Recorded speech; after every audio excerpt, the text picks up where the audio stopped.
Nos da mucho gusto que haya aceptado la invitación el doctor José Francisco Santiaguillo Hernández, quien es profesor investigador del Centro Regional de Guadalajara en Jalisco. Y bueno, nos acompaña. Gracias, doctor Santiaguillo, por la invitación, por aceptar la invitación, y bienvenidos todos a esta sesión.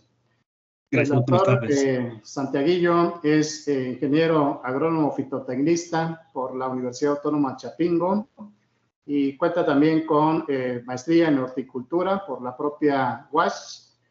Tiene doctorado en genética por el Colegio de Posgraduados. Y bueno, él es parte del Sistema Nacional de Investigadores por CONACYT, ¿verdad? Es nivel de candidato en estos momentos. Ha sido profesor de diferentes programas de estudio, principalmente en la Ingeniería en Agricultura Sostenible, que se imparte en diferentes centros regionales. Y bueno, también las asignaturas que él ha estado impartiendo es recursos fitogenéticos, manejo integrado de plagas y enfermedades, producción y mejoramiento de tomate de cáscara, experiencia en agricultura internacional, etcétera. Y bueno, ha tenido como líneas de investigación lo que es recursos fitogenéticos, producción de hortaliza, mejoramiento de tomate de cáscara, y la parte de vinculación principalmente con productores, con instituciones de investigación académicas y también con diferentes municipios, principalmente con la zona de influencia del CRUO en Guadalajara, Jalisco. Pues muchas gracias, buenas tardes y empezamos. Gracias, buenas tardes a todos. Primeramente agradecer a todos ustedes, doctor Benigno, a todos los que nos están acompañando, por permitirme compartirles parte de las experiencias que he generado en torno a los llamados tomates de cáscara. También les conocen como tomates verdes o simplemente tomatillos. Quisiera estructurar esta charla hablando, como el tema lo indica, de un panorama sobre su producción, el mejoramiento genético que se ha llevado a cabo en este grupo de plantas y culminar con algunos comentarios sobre los retos pendientes. Debo aclarar que muchas de las experiencias de todo el tomate de cáscara se derivaron y se fortalecieron durante una década al frente de la red Tomate de Cáscara del Sistema Nacional de Recursos Fitogenéticos, auspiciado por la SNIC-Zagarpa. Este grupo de trabajo, formado por diferentes investigadores de diferentes disciplinas, tuvimos un auge de una década para ir de 2006 al 2016 aproximadamente. Sin embargo, mi acercamiento con el mundo de los tomatillos se remonta por ahí por el año 1990, gracias a la invitación del doctor Aureliano Peña Lomelí, profesor del Departamento de Fitotecnia, quien me invitó a colaborar en un trabajo que posteriormente fue el tema de titulación para el compañero Rodolfo López Macías y un servidor. El compañero López Macías ahora es líder en innovación agronómica y socio fundador de la plataforma de divulgación y capacitación de Directo al Campo.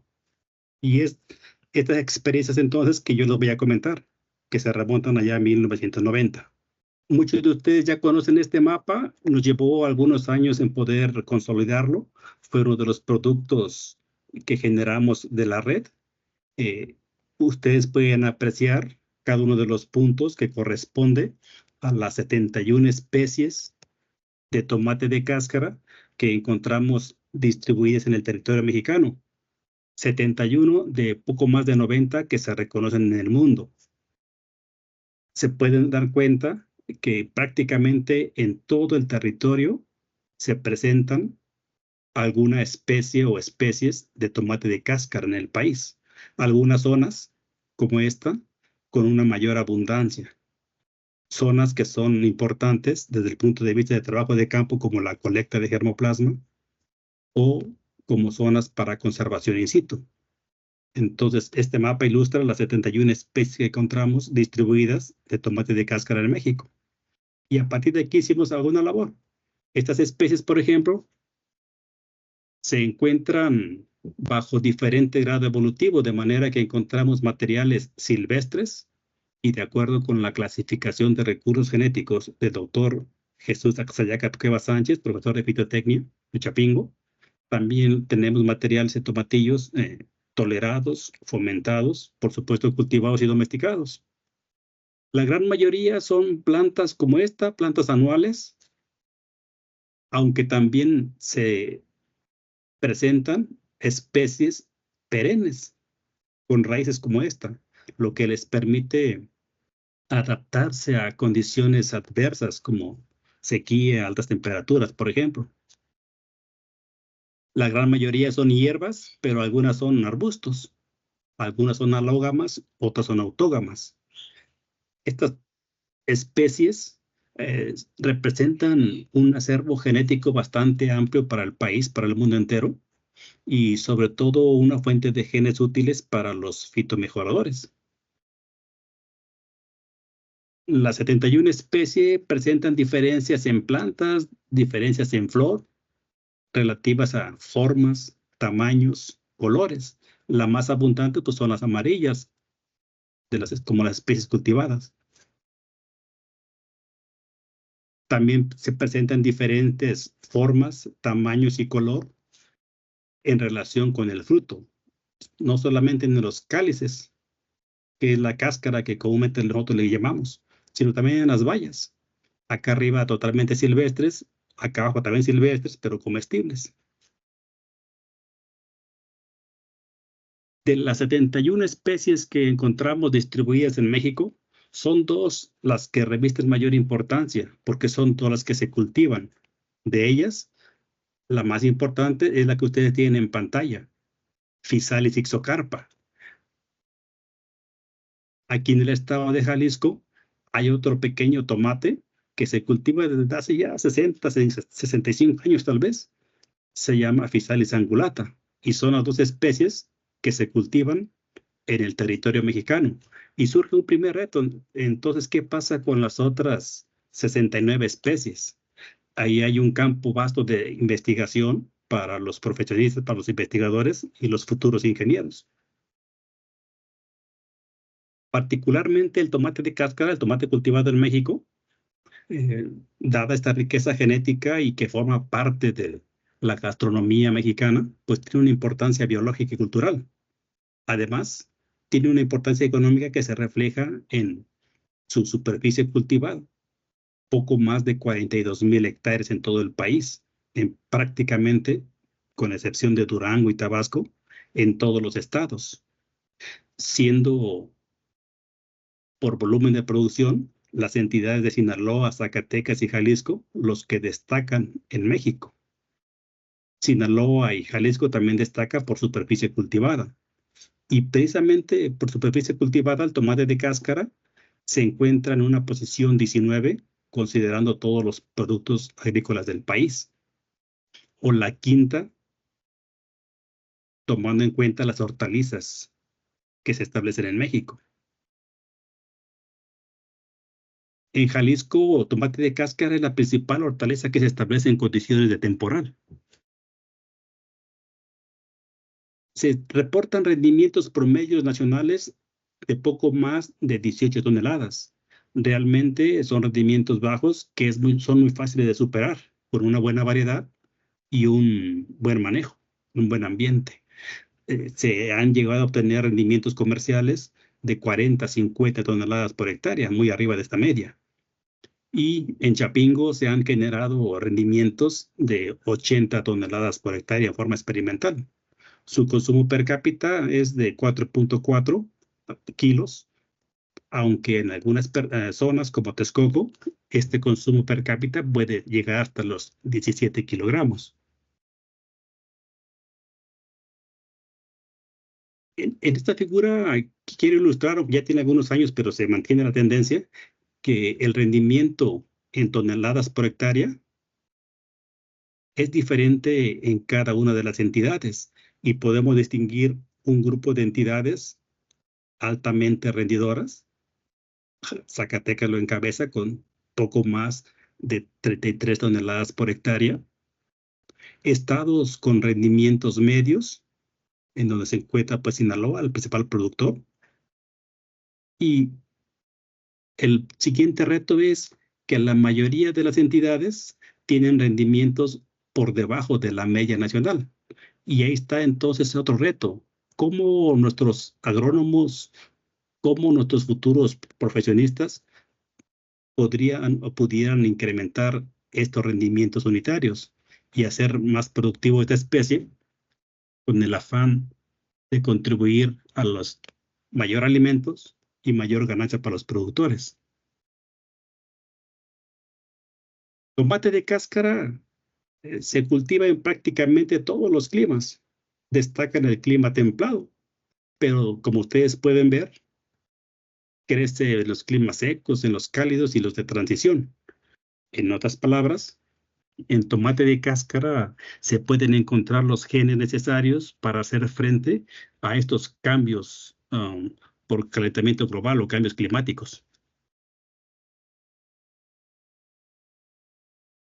Las variedades que utilizan los productores en México son muy diversas, varían en tamaños, en colores y formas de fruto. Y por supuesto también en planta y atributos más con más detalle se pueden percibir en resistencias, hábitos, precocidades. Frutos que van desde calibres cercanos a 1 centímetro hasta unos gigantes que van allá de 7, 8 centímetros. Colores desde los verdes, los amarillos, los anaranjados, los morados. En algún momento surgió un mutante albino y en otros países del mundo se cultivan frutos de tonalidades rojas o anaranjadas, pero aquí en México estos son los colores que abundan, hablando de materiales criollos y también materiales mejorados. En algún momento el grupo de tomateros, con el afán de poder sistematizar parte de esta riqueza genética y poder estudiarlos por fines de estudio, con base en estas características de fruto, las agrupamos en diferentes razas, desde los más pequeñitos acá, los milperos silvestres y los cultivados, y así incrementado en tamaño hasta los gigantes del mundo, los tipos Puebla. Las más importantes son todas estas: Rendidora, Puebla, Manzano, Tamazula, Salamanca, todas estas.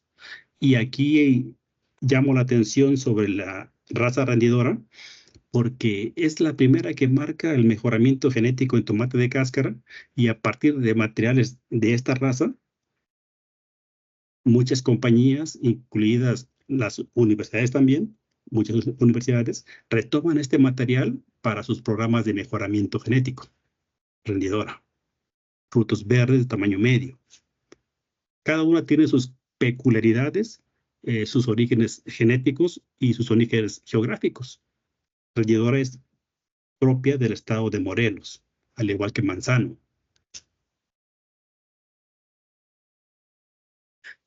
Como bien saben, la producción de cualquier cultivo, también en tomate de cáscara, inicia con la elección de la variedad. Y no cualquiera, sino la mejor de acuerdo con los criterios de cada productor.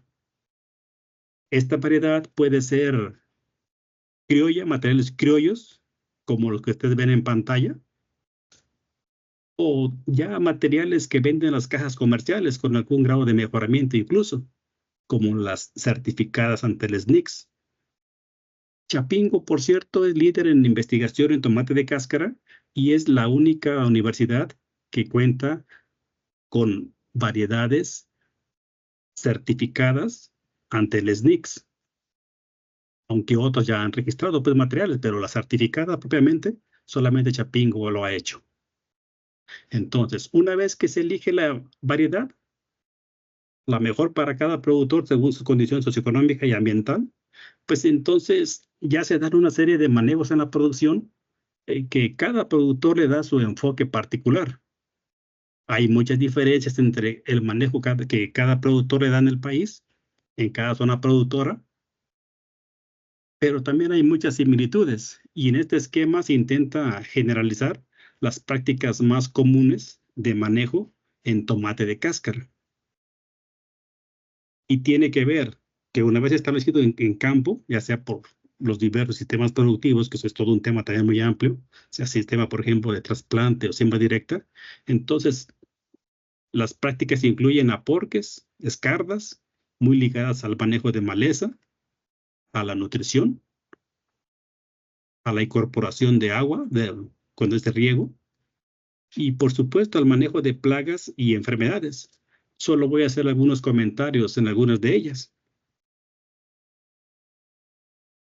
En cuanto a los aporques y deshierves, subsisten en el país sistemas tradicionales donde estas actividades se realizan de forma manual. Generalmente en estos sistemas se utilizan materiales criollos, en poca superficie, con poca tecnología. Dijimos hace forma manual y también se utilizan sistemas de tracción animal. Muchos de estos sistemas han evolucionado a sistemas empresariales, mayor superficie, tracción mecánica, variedades comerciales o mejoradas, con un nivel de tecnología mayor. Entre ellas, el uso alto de insumos, incluidos el control químico de malezas. Y no sé si ustedes alcanzan a ver aquí en la parte inferior, pero señalé lo que ustedes ya también saben, ese debate que se hizo en México en torno al uso de herbicidas, particularmente el glifosato. Primero se acordó su cancelación y después México tuvo que retractarse para volver a utilizarlo.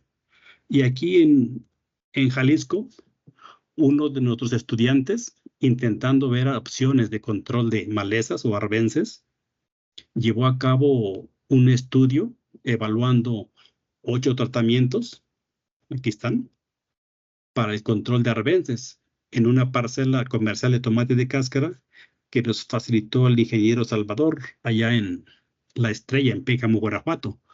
El tratamiento 1 es el que siempre estuvo limpio, tratamiento limpio.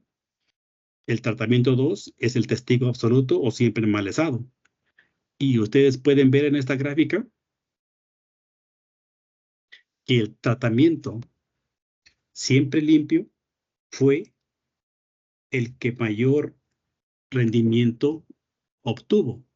Lo interesante de ello fue lo siguiente, que el tratamiento 3 y 4, que son las alternativas ecológicas, tienen un rendimiento estadísticamente similar o igual a los tratamientos con control de maleza usando un químico, como este que es el Sempra, el Provence, diferentes dosis, y este que es el Sempra.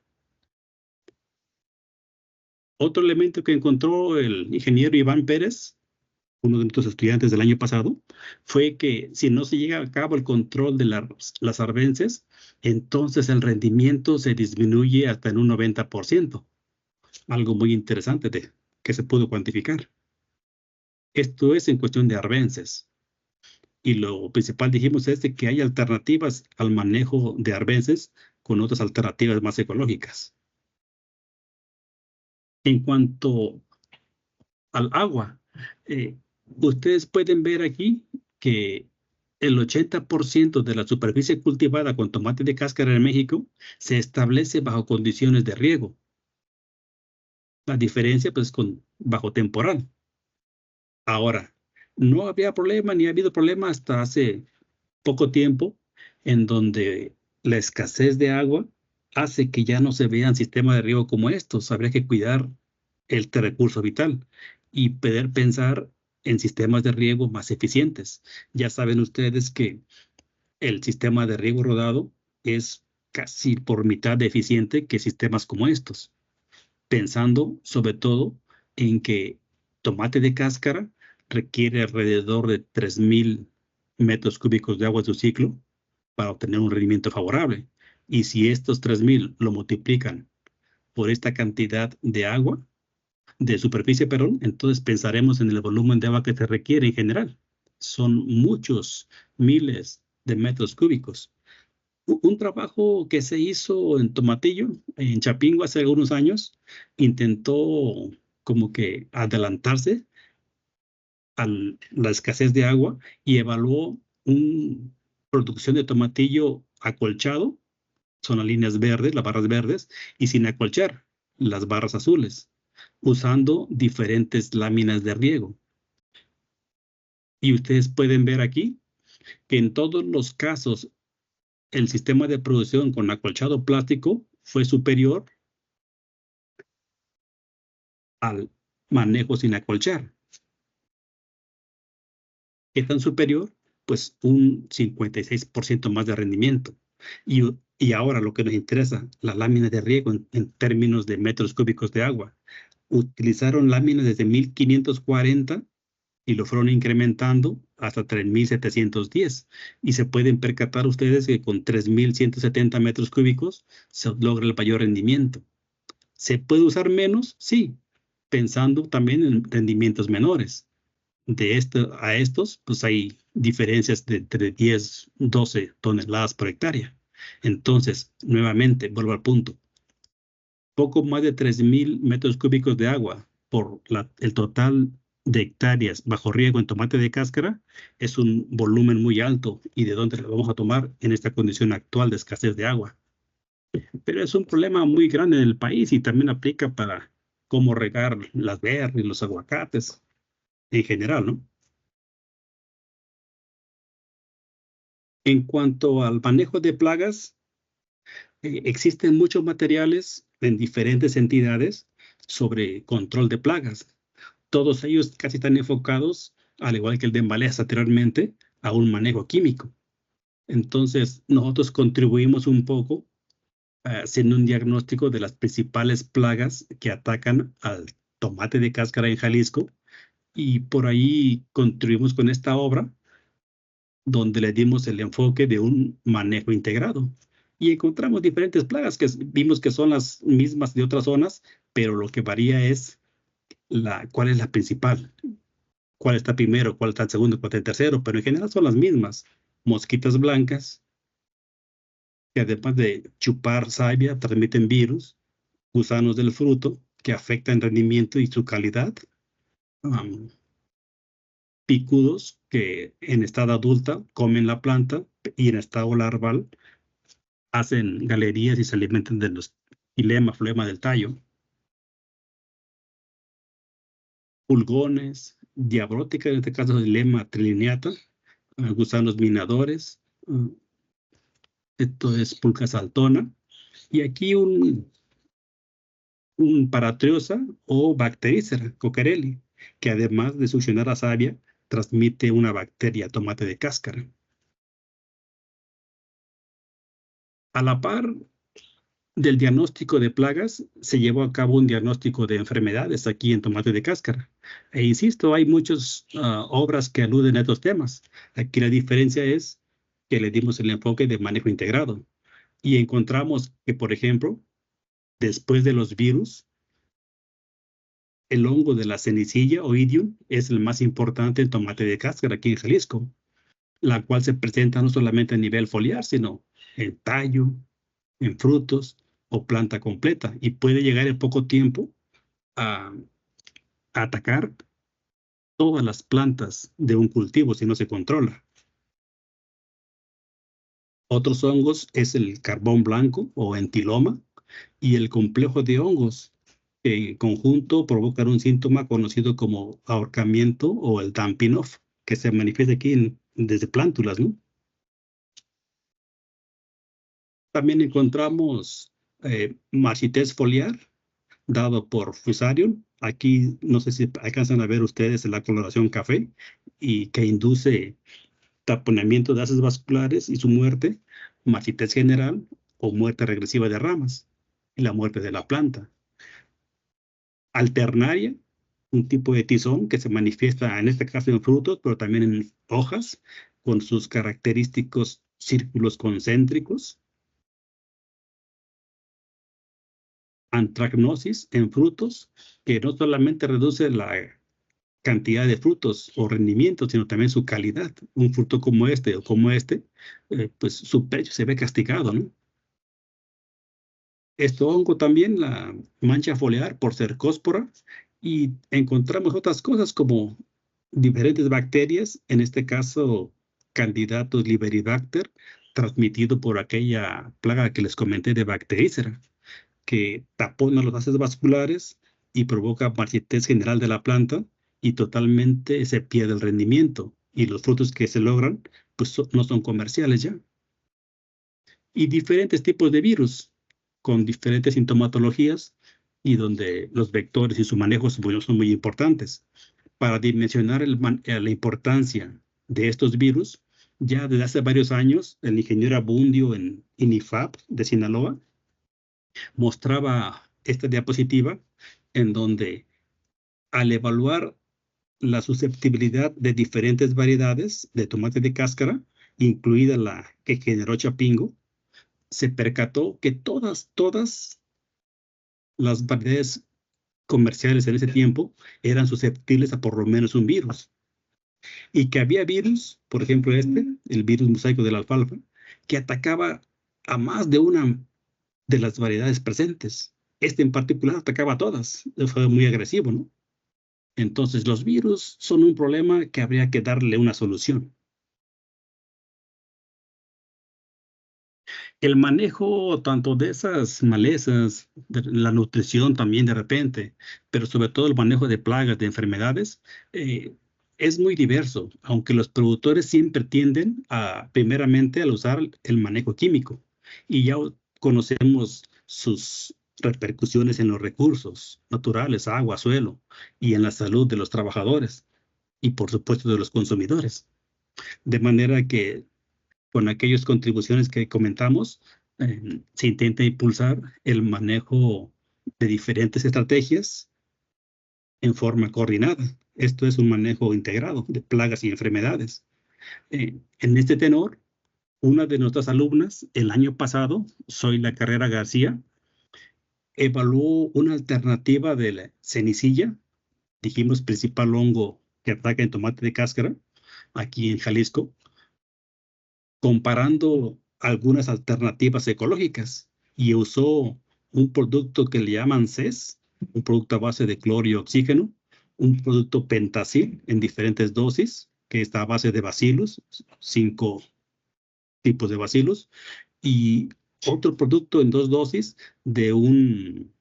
a base de microorganismos eficientes que tienen acción fungicida y también solubilizan nutrientes. Aquí está el Kilt o el Quill, que es un producto químico altamente eficiente en el control de cenicilla y por supuesto el tratamiento sin ninguna aplicación. Zoila encontró que con el uso de algunas de estas alternativas ecológicas, estas que tienen las letras AES, es posible obtener rendimientos, en este caso toneladas por hectárea, bajo un suelo con pH 8.2, al igual que el ingeniero Iván Pérez allá en aquel tema de arbences.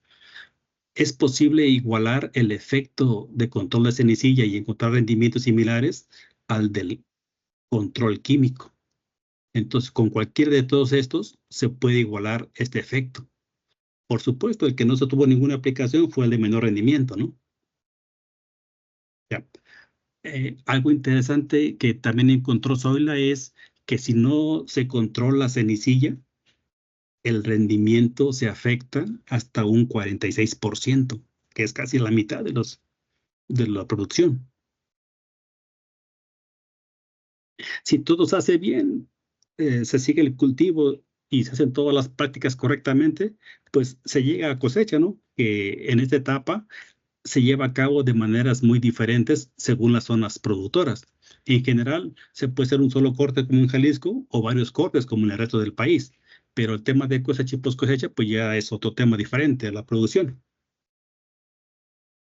En cuanto al mejoramiento genético, debo comentar que retomamos la actividad de colecta de germoplasma a nivel nacional que iniciamos con el ingeniero Rodolfo López Macías en 1990.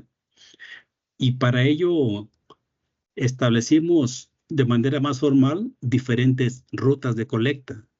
Esto es, fechas y sitios de colecta. Y para poder definirlas, revisamos exhaustivamente la información contenida en las etiquetas de herbario de los principales herbarios del país, entre ellos el Politécnico, la UNAM, Chapingo, Querétaro, UDG. 19 en total. Con esta información se estableció una base de datos y que nos sirvió primeramente para obtener esto. Ya sabiendo cuándo y qué colectar, en qué sitios, dónde, pues nos dimos a la tarea bajo los principios técnicos de colecta, sobre todo la cantidad de muestreos, frutos maduros y los sitios, tianguis, mercados, campo, de ir a colectar. ¿Qué colectábamos? Pues primeramente información, pero también frutos y semillas. Y para ello establecimos vínculos de trabajo con diferentes productores de diferentes zonas del país, con investigadores de otros centros regionales. En este caso, aquí está nuestro amigo Catarino del CRUPI. Y también establecimos vínculos con investigadores de otras universidades, de empresas privadas y, por supuesto, de representantes de gobierno a nivel municipal. E hicimos esta labor de colecta, tanto de materiales cultivados, que es bastante fácil colectar tomates cultivados, pero no lo es tanto con materiales silvestres, por su frecuencia de plantas, por la cantidad de semilla que se obtiene.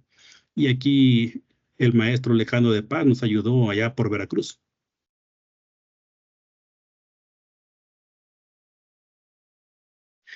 Todos estos materiales, una vez que obtuvimos la semilla y se procesaron, se adecuaron, se acondicionaron, se introdujeron a bancos de germoplasma.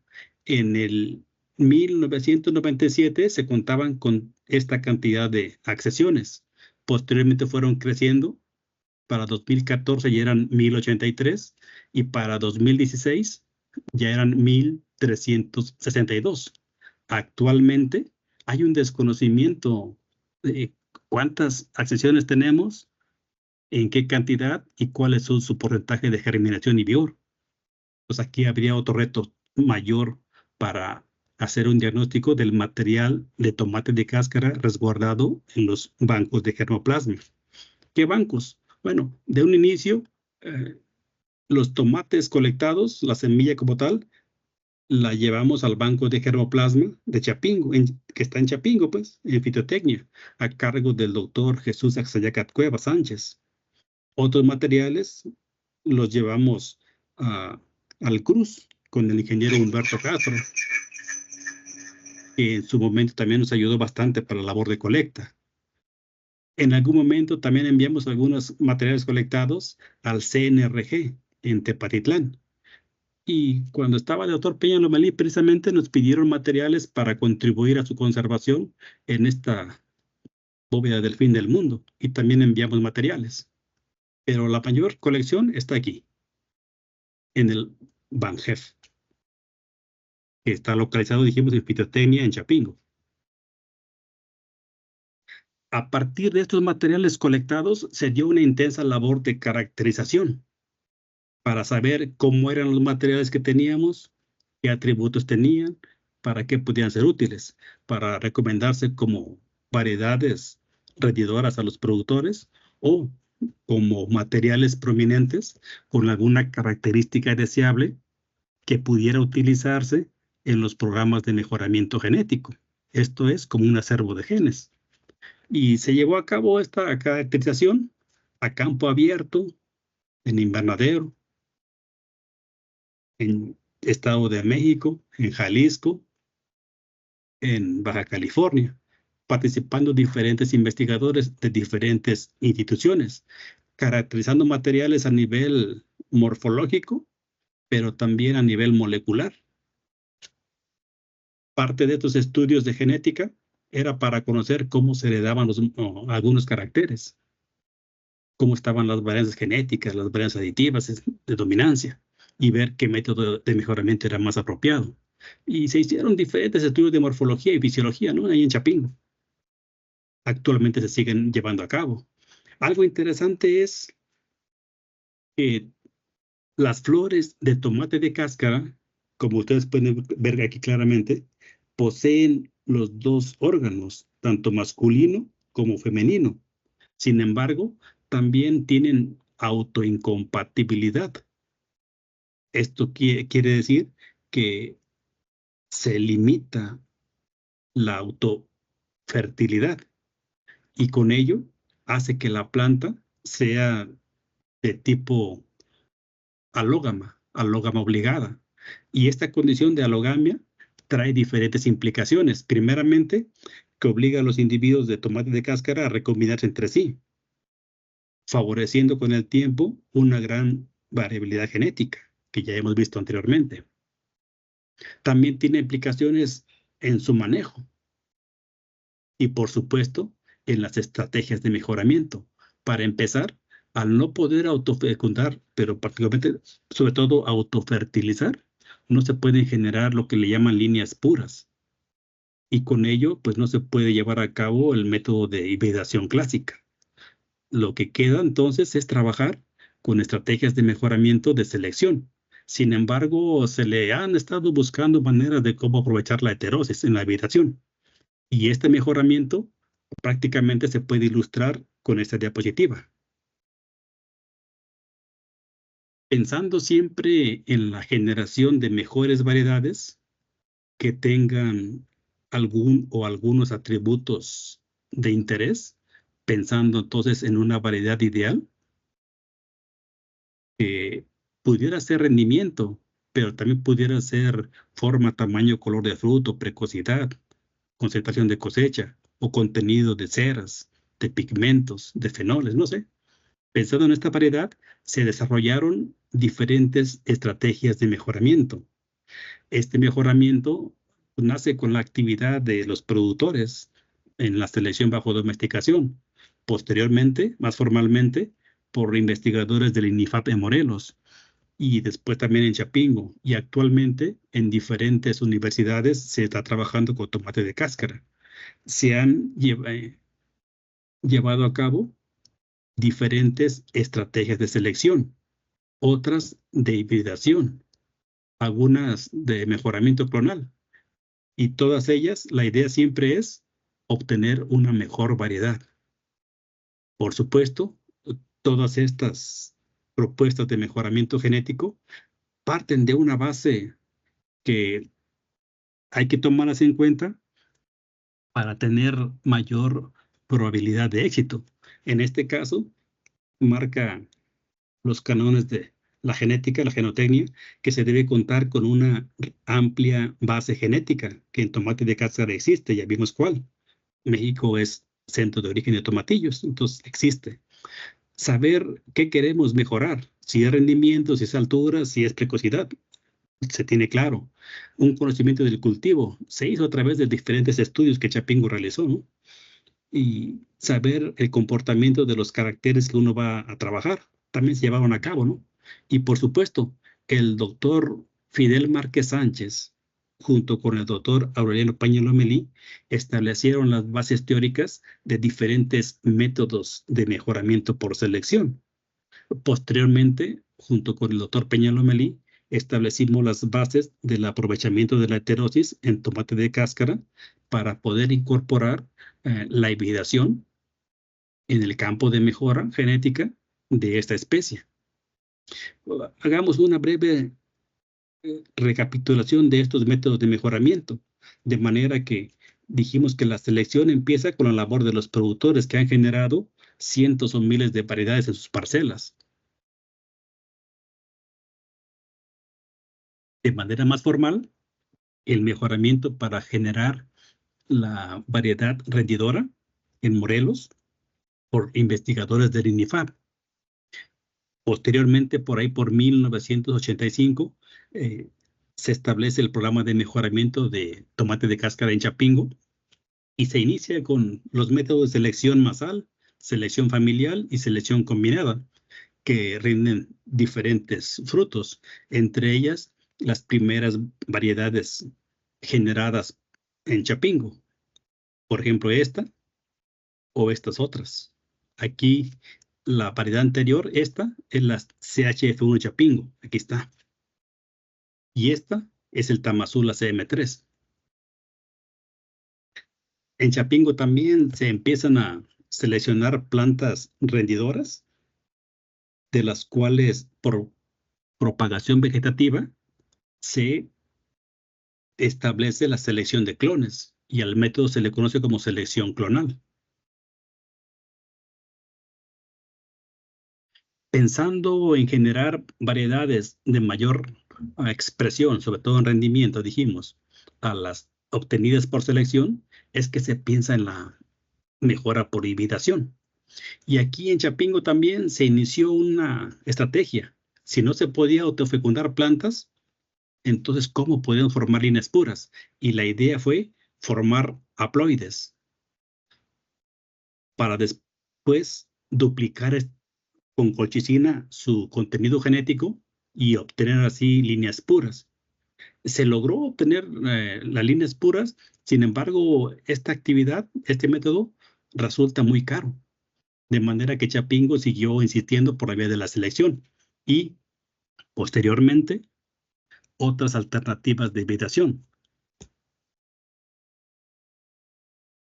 La empresa Harris Moran usó una estrategia que en su momento no visualizamos, pero que sí lo sabíamos, que esta autoincompatibilidad no ocurre al 100%, o sea, no es total, y que eventualmente habría unas plantas dentro de una población grande que podrían tener cierto grado de autofecundación.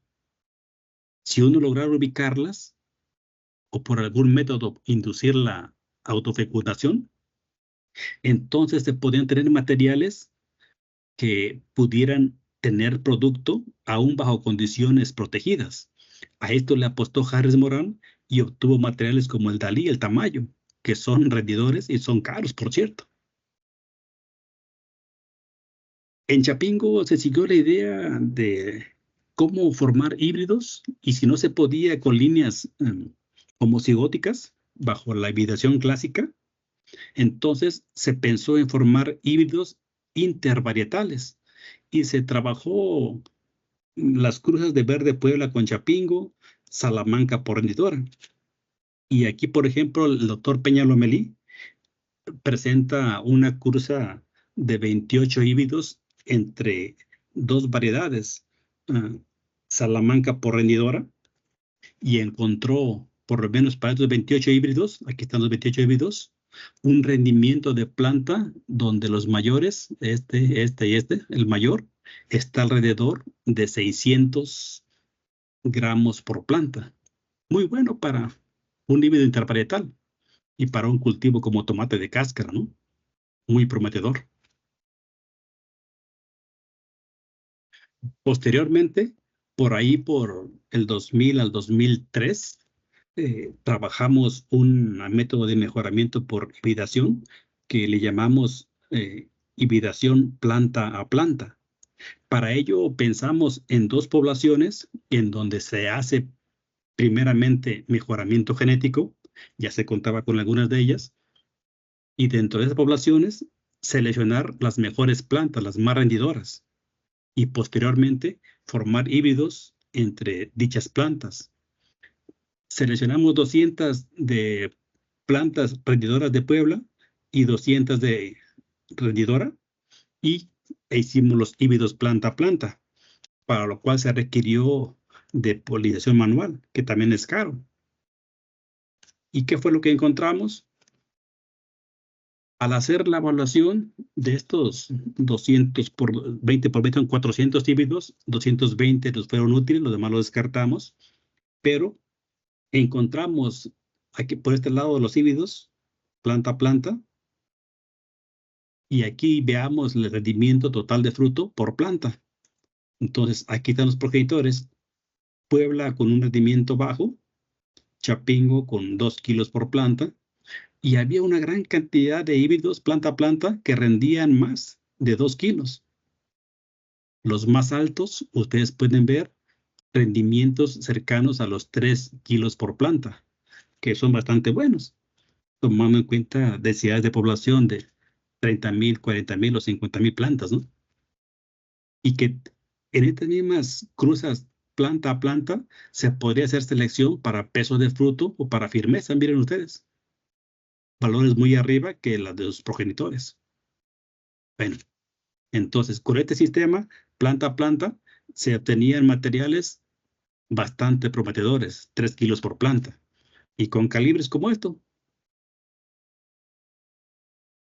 Chapingo siguió trabajando con el maestro Peña, actualmente siguen en ello, y posteriormente se le creó lo que es la hibridación entre familias, familias generadas de variedades mejoradas, pensando teóricamente que estas son mejores que planta a planta, ¿no? Y ha generado híbridos interfamiliares. La Universidad Agraria Antonio Narro siguió una ruta bastante diferente para la hibridación. Primero, bueno, ella siguió lo que le llaman mejoramiento por poliploides. Primeramente pensó en formar tetraploides. Duplicó el contenido genético de un material diploide, obtuvo tetraploides. Sin embargo, sus rendimientos no fueron tan altos. Lo que es peor, sus características no fueron comercialmente tan acertadas, frutos deformes o fofos, y no mucho peso. Sin embargo, cuando cruzaban un material diploide con un tetraploide, formaban híbridos triploides, y estos materiales podían lograr hasta 4 kilogramos por planta. Bastante bueno en tomate de cáscara, con los consabidos costos que yo les comentaba inicialmente, ¿no? Lo más reciente aquí en Chapingo, lo que el doctor Peña con su equipo de trabajo, maestros y alumnos ha creado, es el mejoramiento clonal. Ya les comenté de la selección de clones anteriormente. Con esos mejores clones, entonces el doctor Peña se le ocurrió ahora, pues, cruzarlos, formar híbridos clonales y ver su comportamiento en campo. Y en esto se encuentra actualmente, ¿no? En esta etapa, hibridación clonal.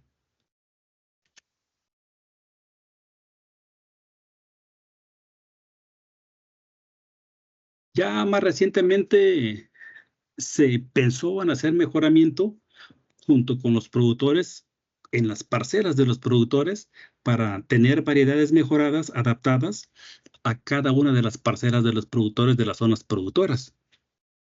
Y por ello se trabajó con agricultores de Jalisco e Hidalgo, con las razas de tomate Arandas y Puebla respectivamente, y con ello se impulsaron métodos de selección masal para acelerar un poco más la labor que ellos hacían y generar materiales rendidores en sus propias parcelas. Tuvo fruto, lo hicimos durante varios años, pero también es muy caro, ¿no? Estar haciendo mejoramiento en cada parcela. Entonces se capacitó a los productores para que ellos lo hicieran y esperamos que lo sigan haciendo. De cada una de estas actividades se fueron obteniendo diferentes contribuciones como esta, ¿no? El mejoramiento participativo en tomate de cáscara. Ahora, cuando se han generado materiales mejorados, pues la idea central es protegerlos. ¿Dónde se protegen o cómo se protegen? Pues registrándolos ante el Servicio Nacional de Inspección y Certificación de Semillas, el SNICS. Y para poder registrarlos, a cualquier variedad te piden una serie de características que te describan cómo es la variedad. Curiosamente, para los años que nos invitaron a trabajar, no solo en tomate, sino en todos los demás cultivos, al doctor Guillermo también le tocó por ahí trabajar y no había seguramente algo de uva. Tampoco estaba el de jitomate, tampoco estaba el de chayote. Bueno, en general no había guías que nos permitieran describir la variedad. Y al igual que ellos, nosotros empezamos a formular el manual gráfico para la descripción varietal que nos permitiera caracterizar las variedades que se obtuvieron y poderlas registrar ante el SNICS. Estas guías se les conoce mundialmente como las guías UPOP y están hechas para un grupo de cultivos. Esta es la guía tomate de cáscara, ¿no? Y de esta se generó el manual gráfico ilustrado para hacerlo más fácil. Y como esta, insisto, hay para varios cultivos. Y cuando no hay, pues toca hacerlo, ¿no? Entonces, con base en esta guía ilustrada o con base en esta guía para tomate de cáscara, se describen las variedades y se registran ante el SNICS.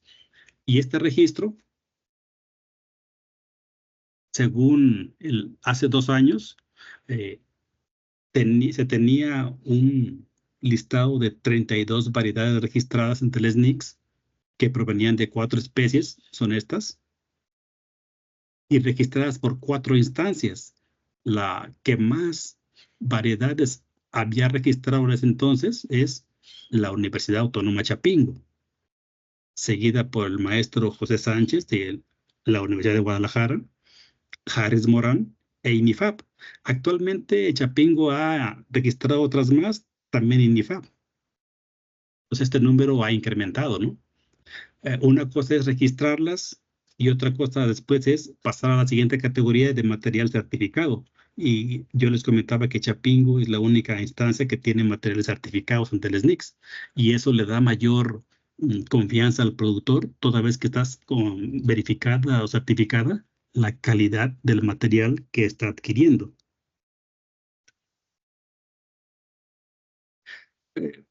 Por último, en este breve panorama de la producción y mejoramiento, hay algunas cosas que habría que hacer a futuro y que estamos haciéndolas, pero que ahora cada vez se complican con la parte de los recursos, ¿no? En estos retos a futuro está pendiente continuar la colecta de materiales y su resguardo en aquellas zonas que nos faltaron colectar. Continuar la caracterización y evaluación del material que se tiene resguardado y del nuevo que se ha de incorporar. Aprovechar las especies, sobre todo aquellas de fruto comestible, dado que solamente se cultivan 2 cuando se consume el fruto de por lo menos 24. Entonces habría que pensar en aprovechar las otras 22. En estos retos también destaca continuar el mejoramiento genético, dándole mayor creatividad para generar métodos de selección y, por supuesto, algunas opciones de hibridación, pensando siempre, dijimos, en obtener cada vez más variedades mejoradas, cada vez variedades con mejores características. Y entre ellas, seguramente esté la resistencia genética a fitopatógenos, sobre todo a hongos como Senicilla, como Fusarium, y a virus, que ya vimos la importancia. Hacer de la semilla certificada algo generalizado en todo el país para que estén al alcance de todos los productores. Seguir produciendo más con el mínimo y, de ser posible, nulo impacto a los recursos. Esto es producir de forma sostenible, ¿no? Y estamos formando aquí en el CRUOC, en esta carrera de Ingeniería en Agricultura Sostenible, agrónomos con este enfoque.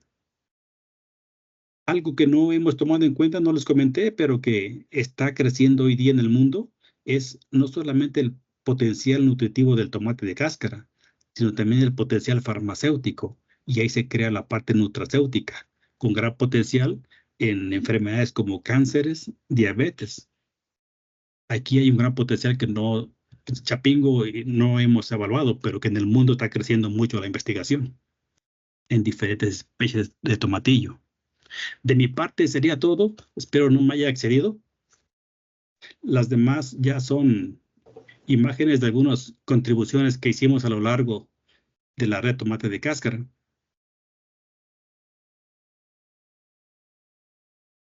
Muchas gracias. Muy clara la presentación y ilustrada, bastante bien en el uso de los materiales. No sé si los que están acompañándonos en este evento, ¿hay alguna pregunta, alguna participación? Aprovechando la presencia del doctor Francisco Santiaguillo. Y bueno, tomando nota, mientras se animan a participar, veía en esta parte de buscar una variedad ideal, como se mencionó en su momento, quizás también habría que considerar, ¿verdad?, aquellas variedades que respondan al uso, a la opinión, a la necesidad que presentan los consumidores finales. Y entre eso había notado igual esta última parte que menciona el doctor Santiaguillo, en el sentido de usos que no son alimenticios, ¿verdad? Partiendo de un estudio del contenido nutricional, algunas características de las diferentes componentes que tiene el fruto, o sea, eso pudiera ser también parte de las investigaciones. También, bueno, quizás pensar en mejoramiento para ampliar la vida en aquel, para tener un menor costo de producción, ¿verdad? Que no necesariamente el mejoramiento debe basarse, desde mi punto de vista, en solamente aumentar rendimiento. Puedes aumentar mucho el rendimiento, pero con un costo excesivo. y eso genera problemas. También la otra es en variedades, como ya lo decía al final, pues quizás producir, pero con el menor impacto negativo en el medio ambiente. Eso es otro aspecto que habría que considerar desde mi punto de vista. Y bueno, como lo hemos previsto en estas presentaciones, pues se vislumbra la necesidad de mucho trabajo, tener especialistas, en ese caso de tomate de cáscara, y bueno, identificar aquellas áreas de oportunidad para los que son de carreras que pudieran tener cierta aportación con lo que es los trabajos que hace la Universidad Autónoma de Chapingo. Y bueno, de la presentación en general me queda por ahí pendiente un poco, si en breve nos pudieras comentar, Santiaguillo, la producción de tomate de cáscara es para consumo nacional o es exportación, o sea, cómo está esa combinación. Entiendo que sea exportación, pero ¿de qué proporción sería? Y el otro que no escuché por ahí es algunas características importantes de los productores, o sea, superficie que siembran, son productores con más de subsistencia, de pequeña escala, o sea, cómo pudiéramos tener así una idea rápida de cómo son los productores de tomate de cáscara, porque también en eso pudiéramos basar la parte del interés económico, en lo que pueden ser los resultados de las investigaciones. Adelante, Fausto, y después que nos conteste Santiaguillo. ¿Qué tal, Santiaguillo? Buenas tardes a todos y a ti. Buenas tardes, Fausto. En ese sentido que pregunta Benigno, cuando menos en Sinaloa tengo idea cómo es, pero tú nos platicarás en el resto, sobre todo Sinaloa, Jalisco, en los que están en primer lugar. ¿Qué tanto tomatillo, digamos, tomate de cáscara es un cultivo complementario en relación con otros, por ejemplo, maíz o alguno, por decirte, complementario a propio maíz, garbanzo, alguna otra cosa en el caso de Sinaloa? ¿O hasta dónde son opciones que estén optando mayoritariamente, digamos? O sea, ¿qué tanta superficie de la tierra es lo que has visto que ocupan los productores en este cultivo? Muchas gracias. Damos paso a la última participación que tiene por ahí la mano levantada, Luis Manuel Serrano. Adelante. Por favor, una vez para ir en línea. Está el maestro Covarrubias y la señorita Beatriz. Sí, adelante, Manuel Serrano. Sí, gracias. Pues una felicitación porque esta es una presentación de un camino muy largo de andar. Y pues sí, comparto las preocupaciones del maestro Santiaguillo, fuertes, porque manejar un banco de germoplasma no es una tarea sencilla. Yo estoy, por ejemplo, preocupado porque la última vez que se renovó la semilla de las colectas de frijol fue el 2014, tenemos 10 años. Entonces pienso que a esta fecha pues ya algunas colectas se perdieron, no sé qué pueda pasar, necesitamos eso. Pero en el caso del tomatillo, también es la gran diversidad. Yo recuerdo también haber colectado aquí algunas especies. Aquí tenemos un tomate milpero, también tenemos jaltomates, que no son precisamente unos tomatillos, son frutillas, que también son del género Physalis, que son frutillas que se colectan, pero como botana, como algo sabroso. Son dulces, son frutillas. Tienen el tamaño de una canica, o sea, unos 1,5 centímetros, cuando mucho el diámetro. Pero es de ese género y son silvestres y crecían en la milpa, y cada vez con los herbicidas ya hay menos de eso, ¿no? Entonces es un detalle grande, ¿no? El otro comentario es que algún día me gustaría sentarnos y platicar. Sí hay estrategias de mejoramiento, lo que se ha hecho, la selección clonal, la formación de líneas es complicada cuando son especies autoincompatibles, pero hay métodos muchos como el de Cleopatra, ¿no? La formación de las cruzas entre hermanos, etcétera, ¿no? Pero ese es un asunto más particular de platicar así más de cerca, ¿no? Y el otro detalle que sigue, por ejemplo, sabemos de los resultados. Yo he querido conseguir semilla, y no es fácil tener, o sea, no es fácil tener semilla de lo que ya está registrado. A veces, la última vez que platiqué con Peña, yo creo que me mandó 200 gramos y me dijo, no, te alcanza para mucho, pero me lo mandó una vez. Después dije, bueno, y lo presumí, y dicen los productores, ¿y dónde compro? Y preguntamos si no había semilla disponible, ¿no? Entonces, es ese asunto, pues, de que registramos, pero no nos preocupamos por lo que sigue, por lo que es la producción de semilla, y disponerla al productor, pues es otro asunto por ahí pendiente, ¿no? Qué bueno, y me gustaría, cuando mencionó el maestro Santiaguillo, se me vino la tristeza, muchas cosas, ¿no? Dice, esto está en el Bangén, está allá con el maestro Cuevas, y yo no sé ni siquiera cómo está la salud del maestro Cuevas, no sé qué riesgo tenemos allí, no sé cómo estamos en los diferentes puntos de Chapingo. Tenemos fortalezas, pero amenazas grandes, ¿eh? Entonces yo quisiera, pues sí, que pusiéramos un poquito de atención. Yo siempre he mencionado que centros regionales tienen un potencial grandísimo. En cada centro tenemos grandes colecciones y están a punto de perderse precisamente porque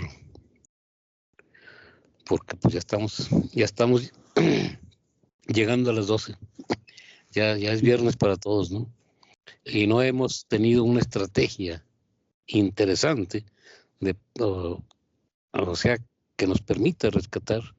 Si nosotros nos vamos, nos tenemos que ir, pero que la fortaleza de centros perdure. No hay esa visión, ¿no? Bueno, Chaguillo, un abrazo y a seguirle. Aquí estamos. Gracias, mi estimado maestro. Sí, bueno, gracias. Damos, creo que paso a la última mano que está levantada. Creo que es Beatriz. Sí. Adelante, por favor.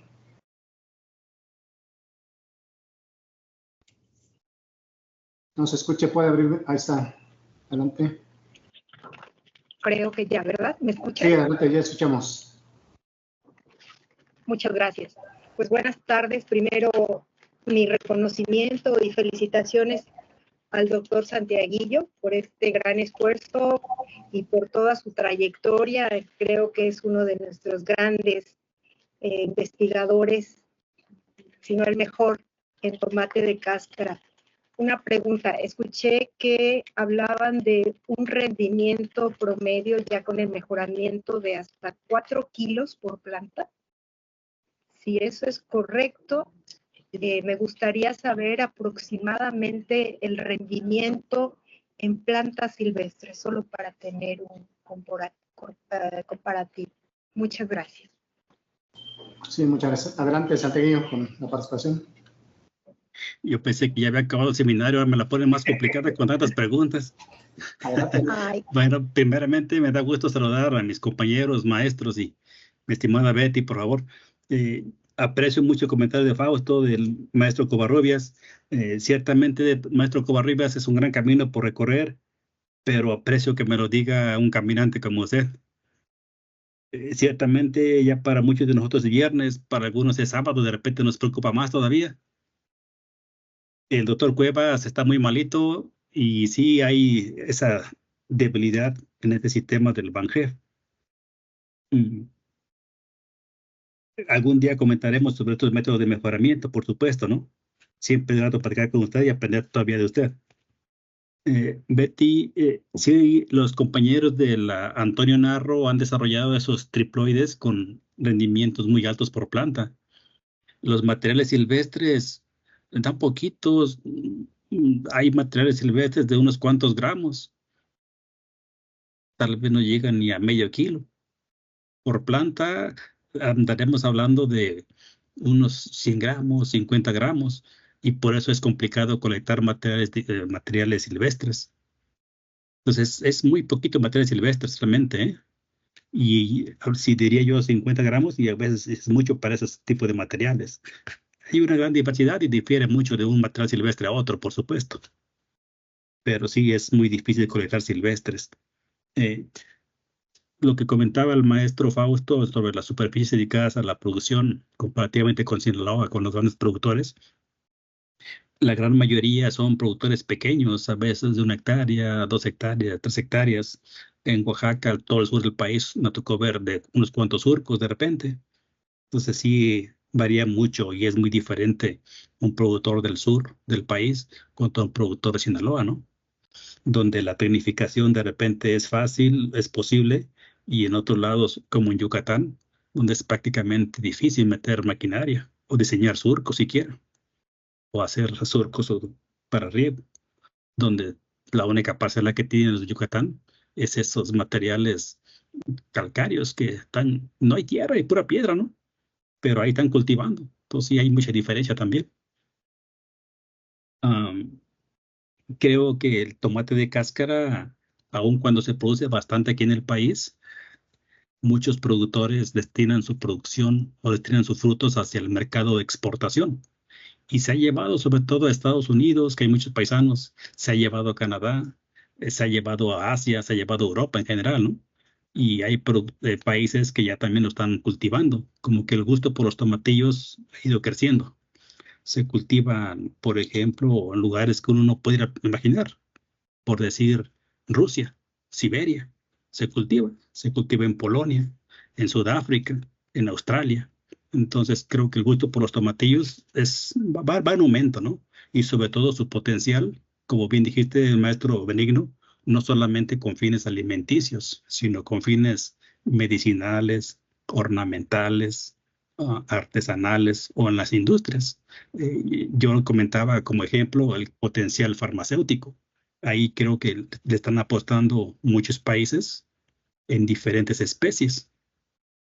Ah, no sé si cubrí un poco de lo que me preguntaban o me quedé muy corto en las preguntas. Maestro Fausto, no sé si olvidé la tuya o Muchas sí. gracias. Sí, está bien, muchas gracias. Perfecto.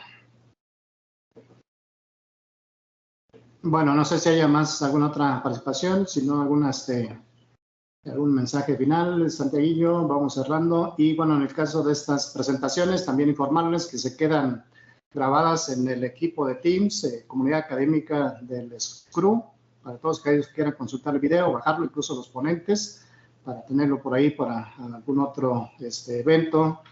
Y posteriormente los vamos a subir a la página de Centros Regionales para quien quiera seguir consultando el material. Los reconocimientos, pues se los hacemos llegar directamente a cada ponente a su instancia a través de la valija correspondiente. Entonces, no sé si haya más participaciones. Veo la mano levantada de Beatriz. ¿Quedó pendiente algo? Y si no, pues vamos concluyendo, Santiaguillo. Sí, de mi parte agradecer por la paciencia que me han tenido. He estado en algunas otras presentaciones y de repente dije, híjole, ¿por qué no son tan concretos? Y ya sé por qué, pues a veces los temas uno quisiera echar todo lo poquito que hemos aprendido y sobre todo despayar las dudas que hemos generado, ¿no? Creo que sí se ha trabajado bastante como grupo de tomate de Chapingo.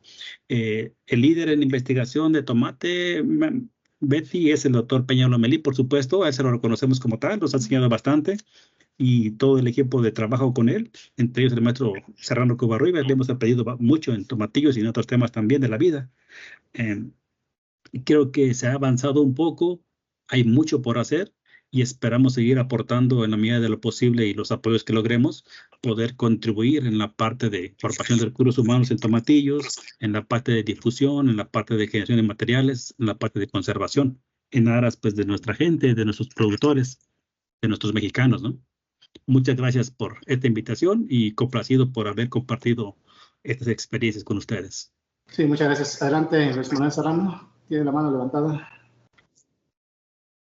Sí, gracias. Chaguillo, que está invitado para acá, mira. Iniciamos la plantación de tomatillo hace 3 días. Nuestra meta es llegar a 5 hectáreas. Estamos ahorita con Verde Puebla. Y Bien, sembramos ya. otro poquito del morado. Y vamos recio. También tenemos unas selecciones que están ya en charolas. Pero pues son tomates así, como a la brava, ¿no? Yo quisiera propagar lo nuestro, lo que así. Pero tenemos mucho que hacer juntos. Entonces, felicitar a todos y yo creo que lo mejor es no soltarnos de la mano y vámonos recio. Saludos a todos y pasen bonita tarde. Gracias. Igualmente Saludos, saludos. Pastor Vamos a- Rivas. Encantado de poder saludarlo un día ya, llegar a sus parcelas. Y tenemos que retomar ese tema que decían de las colecciones. Yo creo que puede tomarse incluso muy de la mano con lo que son los jardines agrobotánicos, que muchos de ellos están relacionados también con estos temas de colecciones. Y sería cuestión de seguir buscando la vía de cómo podemos acrecentar, conservar o mejorar esos reservorios que tenemos de materiales, ¿verdad? Tanto en físico, in situ, como en algunas instalaciones especiales. Pues,